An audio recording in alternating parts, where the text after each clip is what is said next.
The Quranly app. Subscription cheaper than Netflix, encouraging Quran reading, modern, engaging and fun. Download it today. Assalamu alaikum, guys. Family cats. Talk to me.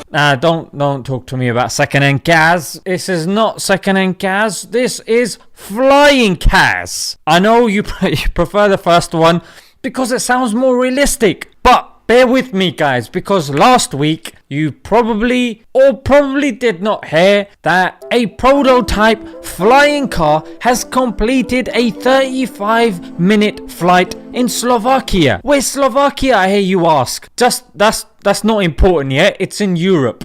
Can we get on with it? It has a BMW engine and runs on petrol. Its creator, Professor Stefan Klein, said it could fly about 1,000 kilometers at a height of about 8,200 feet. It takes a swift 2 minutes and 15 seconds to transform from a car into an aircraft and can carry up to 2 people or one really fat person.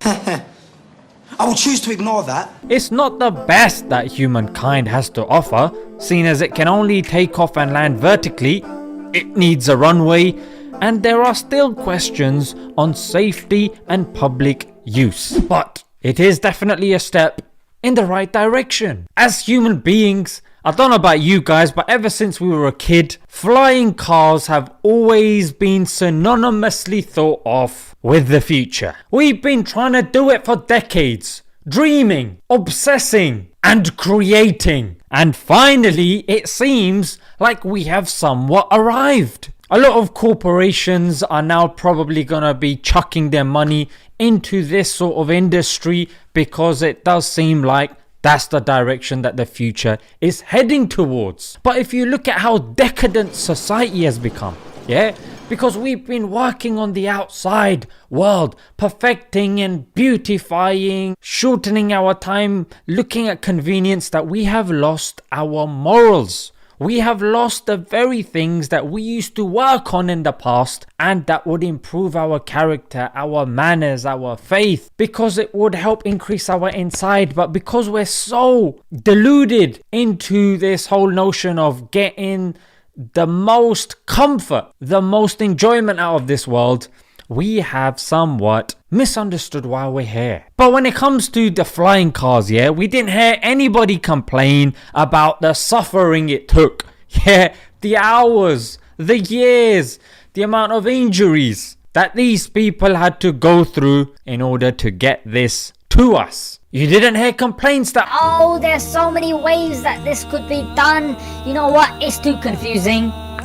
Leave it. And you didn't hear any complaints about the amount of people that have died from car accidents, from plane accidents, and obviously a combination of both is ridiculous. But we worked at it and we finally achieved it. Now think about it. If human beings are able to send metal in the air with meticulous planning, pondering, and action, imagine if we worked that same amount on our inner selves. Imagine the spiritual heights that we would also reach. Rather than blaming the problem of evil, or rather than blaming, there's so many religions and there's wars and fights that are happening, let's get realistic. And just like you saw, obviously the creator of that car knows how the wings fold in and the height and the weight and all that. If it was me, I'd stick 4 people in there and go as high as I could, and obviously things would go wrong because I'm not the creator. You can't ask my advice, mate. So with the human beings, Allah's created us. That's right, and only Allah can advise us, and He has in the Holy Quran. He's told us that He has created us for His worship. Worship, not just praying all day long. Worship even entails the correct method of business dealings. How to deal with one's parents, how to pray, how to view the poor, the needy, the disabled. Islam shows us how to live our life in the best possible way. If we do not follow Islam, yet we follow any other ism and schism, because they're man-made, they will always have holes in them. But if we study the book of Allah and just take one science, This is my favorite science as well. It's the science of rhetoric when studying the Quran. Seeing why Allah says what He says, and the sentence structure and the English tools and metaphors, similes, and so on. Yeah, it really shows how meticulous, how miraculous the Quran actually is. And I suggest, if you are not familiar with this book, there's no harm. I'll put a link in the description. You can order one for free. That's right.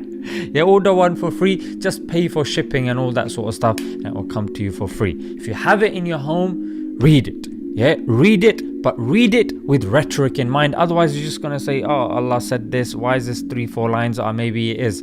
There's a reason. There's a reason why Allah has done it. Allah is the architect. That's right, Allah is the programmer. Yeah, Allah is the one who plans. Alright guys, great news when it comes to the technological world, and hopefully we'll get great news when it comes to our internal world as well. Let humanity, just like it's worked on the outside world, start working on the inside as well, and then let's see the heights that we can reach in both spheres. Yeah, let's leave it there guys. Until next time, Assalamu alaikum.